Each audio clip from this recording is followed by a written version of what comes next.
जय हिंद दोस्तों, आप सभी का गांव तक 3.0 में बहुत बहुत स्वागत है। तो फ्रेंड्स, कैसे हैं आप सभी? उम्मीद करता हूं आप सभी अच्छे होंगे। जैसा कि आप सभी यहां पर देख पा रहे होंगे, सीईटी एडमिशन 2026, जैसा कि आप सभी को पता है कि 22 जून से आप सभी का जो है प्रोविजनल एडमिशन स्टार्ट होने वाला है। बहुत सारे छात्र यहाँ पर गलती करने वाले हैं, तो उस गलती से पहले आप सभी को ये वीडियो को बड़े ध्यान से देखना है और उन अपने सभी दोस्तों के साथ शेयर करना है जो प्रोविजनल एडमिशन कराने जा रहे हैं, या फिर बहुत सारे स्टूडेंट्स ऐसे होंगे जो प्रोविजनल एडमिशन जो है कॉलेज अलॉटमेंट के बाद नहीं करा रहे होंगे।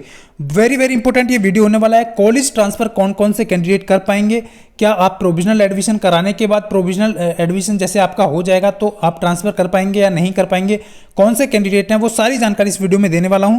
कैसे छात्रों को यहाँ पर कॉलेज ट्रांसफर के लिए मौका मिलेगा, क्या सच में आपका कॉलेज ट्रांसफर हो जाएगा, कितने नंबर पर कॉलेज ट्रांसफर होगा और 28 नंबर पर कॉलेज मिल जाएगा या नहीं मिलेगा, सारी डिटेल में जानकारी आपको देने वाला हूँ। जैसा कि आप सभी यहाँ पर देख पा रहे होंगे, सबसे पहले मैं आप सभी को यहाँ पर क्लियर कर देता हूँ।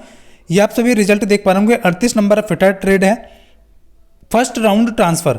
देखिए, सबसे पहले मैं आपको यहाँ पर क्लियर कर देता हूँ कि ट्रांसफर जो होगा वो कैसे होगा, यानी कि कैसे आपको ट्रांसफर करना है और कौन से कैंडिडेट कर पाएंगे। सबसे पहले ट्रांसफर जो अपकमिंग ट्रांसफर जैसा कि आपको आएगा 25 के बाद, तो उसमें आपको यहाँ पर अप्लाई ट्रांसफर पे नाउ पे क्लिक करना होगा। क्लिक करने के बाद आपको यहाँ पर इस तरीके का जो है पेज ओपन हो जाएगा। उस पर आपको यहाँ पर आपका CITS जो रजिस्ट्रेशन नंबर है वो दिखाई देगा। उस पर आपके लिए क्लिक फॉर ट्रांसफ़र के लिए क्लिक करना है। इस पर आप क्लिक करेंगे और कौन कौन से कॉलेज के लिए आप ट्रांसफ़र कर पाएंगे वो सारी चीज़ें यहाँ पर दी गई है।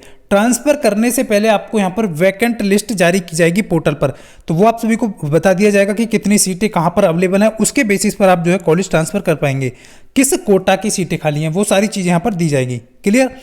ये आप सभी को वैकेंसी लिस्ट जो चेक करनी होगी, और वैकेंट जो लिस्ट है वो चेक करने के बाद आपको किसी एक कॉलेज में ट्रांसफ़र के लिए अप्लाई करना होगा, और वो कैंडिडेट कर पाएंगे जो आपको फर्स्ट चॉइस नहीं मिला है।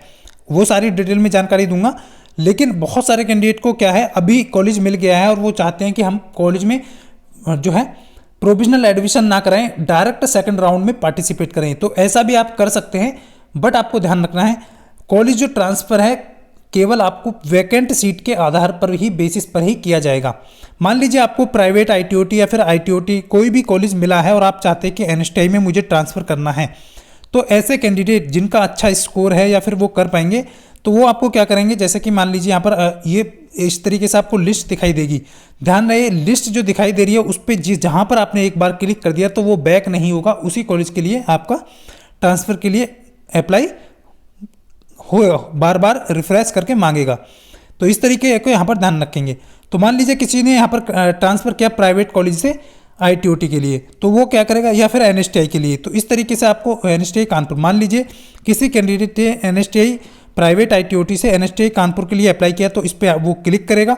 जैसे ही वो क्लिक करेगा तो यहाँ पर देख पा रहे होंगे, जैसा कि यहाँ पर यानी कि प्राइवेट ITOT भोपाल इनको प्रोवाइड किया गया। भोपाल ITOT सॉरी गवर्नमेंट जो स्टेट गवर्नमेंट का है वो मिला था इनको कॉलेज अलॉटमेंट के बाद। कॉलेज अलॉटमेंट इनको के बाद इनको मिला है, इन्होंने प्रोविजनल एडमिशन कराया, उसके बाद इनके जो है कॉलेज ट्रांसफर में पार्टिसिपेट किया। NSTI कानपुर के लिए इन्होंने ट्रांसफ़र रिक्वेस्ट डाल दी। ट्रांसफ़र रिक्वेस्ट डालेंगे, OTP वेरीफाई करेंगे। वेरीफाई OTP करने के पश्चात आपको यहाँ पर आपको लिखा आ जाएगा इस तरीके से कि आपने जो है NSTI कानपुर के लिए जो है ट्रांसफ़र के लिए अप्लाई कर दिया है, provisional admission from Bhopal ITOT to NSTI Kanpur. तो ये क्लियर है। अब ये कैसे पता चलेगा कि आपको कॉलेज ट्रांसफ़र जो है हुआ या नहीं? नेक्स्ट डे में आपका कॉलेज ट्रांसफ़र का रिजल्ट जारी किया जाएगा। उसमें यदि आपका कॉलेज ट्रांसफ़र हो गया है तो शो करेगा, नहीं हुआ है तो नहीं शो करेगा, यानी वही कॉलेज आपका रहेगा जहाँ पर आपको पहले से अलाउट किया गया था। क्लियर? तो अब कौन कौन से कैंडिडेट जो है कॉलेज ट्रांसफ़र के लिए अप्लाई कर सकते हैं? ध्यान रहे फ्रेंड्स, बहुत सारे कैंडिडेट को प्राइवेट या ITOT कॉलेज मिल गया है, बहुत दूर मिला है, थर्ड फोर्थ चॉइस मिला है। वो कैंडिडेट क्या चाह रहे हैं कि हम कॉलेज ट्रांसफ़र करा लेंगे, बट ध्यान रखना एक मौका यहाँ पर आपको दिया जाएगा सीट के बेसिस पर। और यदि आप चाहते हैं कि आपको नेक्स्ट राउंड में पार्टिसिपेट लेना है तो वो कैंडिडेट प्रोविजनल एडमिशन नहीं कराएं, यानी कि आप सेकेंड राउंड में तभी पार्टिसिपेट कर पाएंगे, वही कैंडिडेट पार्टिसिपेट कर पाएंगे जो फर्स्ट प्रोविजनल एडमिशन नहीं कराएंगे। क्लियर? देखिए यहाँ पर क्लियरली लिखा हुआ है कि only after complete physical document verification, यानी कि जो फिजिकली डॉक्यूमेंट वेरिफिकेशन कराएंगे वही कैंडिडेट कॉलेज ट्रांसफ़र में पार्टिसिपेट कर पाएंगे। NSTI या फिर ITOT को जो है ऑनलाइन के माध्यम से, यानी लॉगिन मिलेगा आपको ऑनलाइन जो है आपका ट्रांसफ़र होगा। फिर उसके बाद यहाँ पर ध्यान रखेंगे, देखिए वो आपको जो है कॉलेज ट्रांसफ़र का जो रिमेनिंग करके जो है यहाँ पर दिख पा होंगे, हाई प्रेफरेंस जो है institute during the transfer process, यानी कि आपको जब तक यहाँ पर वही कॉलेज रहेगा आपका, जब तक आपका कॉलेज ट्रांसफ़र हाई कॉलेज मतलब आपने ITOT भोपाल से डाला NSTA कानपुर के लिए नहीं हुआ तो फिर आपका ITOT भोपाल ही रहेगा, यानी कि जो पहले आपको अलाउड किया गया था। ओनली कौन कौन से candidate, only who have not been allotted the seat first choice, कौन से कैंडिडेट पार्टिसिपेट नहीं कर सकते, जिनको फर्स्ट चॉइस यानी कि पहली पसंद का कॉलेज मिल गया है, उन्होंने डाला पहली पसंद, वही कॉलेज उनको अलाउट हो गया और उन्होंने जो है प्रोविजनल एडमिशन करा लिया, तो वो कैंडिडेट क्या करेंगे, कॉलेज ट्रांसफर में पार्टिसिपेट नहीं कर पाएंगे। तो क्लियर, सारे डाउट क्लियर हो गएंगे। कॉलेज ट्रांसफर में कौन कौन से कैंडिडेट पार्टिसिपेट कर सकते हैं, वो कैंडिडेट पार्टिसिपेट कर सकते हैं जिन्होंने प्रोविजनल एडमिशन करा लिया है और उन्हें पहली चॉइस नहीं मिला है। बाकी आपसे भी मान लीजिए किसी को कॉलेज अलाउट हुआ है और वो कॉलेज प्रोविजनल एडमिशन नहीं कराया, 22 से 25 के बीच प्रोविजनल एडमिशन नहीं कराता है, तो वो क्या करेगा, कॉलेज ट्रांसफर में पार्टिसिपेट तो नहीं कर पाएगा बट वो सेकंड राउंड में पार्टिसिपेट कर पाएगा। क्लियर, तो ये आप सभी यहाँ पर देख पा होंगे।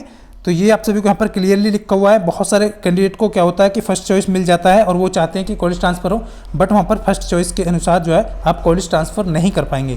तो ये सारी चीज़ें आपका डाउट क्लियर हो गया होगा। अपकमिंग ऑनलाइन ट्रांसफ़र होगा, ऑनलाइन कैसे होगा, 26 तारीख के आसपास या 26 को होगा ये आपका ऑनलाइन ट्रांसफ़र, जो कि ऑफिशियली वेबसाइट से जैसे आपका काउंसलिंग हुआ था उसी बेसिस पर आपको कॉलेज ट्रांसफ़र के लिए आपसे एक कॉलेज फिल कराएगा। तो ये सारे डाउट क्लियर। जो कैंडिडेट प्रोविजनल एडमिशन कराएंगे वही कॉलेज ट्रांसफ़र में पार्टिसिपेट कर पाएंगे। यदि आपको कॉलेज में प्रोविजनल एडमिशन नहीं कराना है, आपको दूर मिला है या फिर आप चाहते हैं कि वहाँ मैं एडमिशन ना लूँ, मैं तो मुझे कोई दूसरा चाहिए और आपको लग रहा है कि आपके कॉलेज ट्रांसफर में कम चांस है, तो आप सेकंड राउंड की तरफ मूव कर जाइए। क्लियर, तो ये सारे कैंडिडेट का डाउट क्लियर। आपको प्रोविजनल एडमिशन नहीं कराना है, फिर आपको सेकंड राउंड की तरफ मूव कर जाना है, क्योंकि वहाँ पे आपको ज़्यादा ऑप्शंस मिलेंगे, लेकिन कॉलेज ट्रांसफर के समय आपको केवल एक ही ऑप्शन मिलेगा कॉलेज का। तो इस चीज़ का विशेष ध्यान रखेंगे, छोटी छोटी गलतियाँ आप जो है नहीं करेंगे। तो ये छोटी सी जानकारी आप सभी को देनी थी, उम्मीद करता हूँ आप सभी अच्छे से समझ पाए होंगे। तो यदि फिर भी आपकी कोई क्वेरी है तो कमेंट करके बता सकते हैं। अंडरटेकिंग फॉर्म जो है वो ITI कैंडिडेट अपेयरिंग को फिल करके जो है जमा करना होगा, ये आप सभी को ध्यान रखना है। तो ये छोटी सी एक जानकारी थी जो आप सभी को देनी थी। उम्मीद करता हूँ आप सभी अच्छे से समझ पाए होंगे। मिलता हूँ नेक्स्ट वीडियो में, तब तक के लिए सभी को जय हिंद, वंदे मातरम।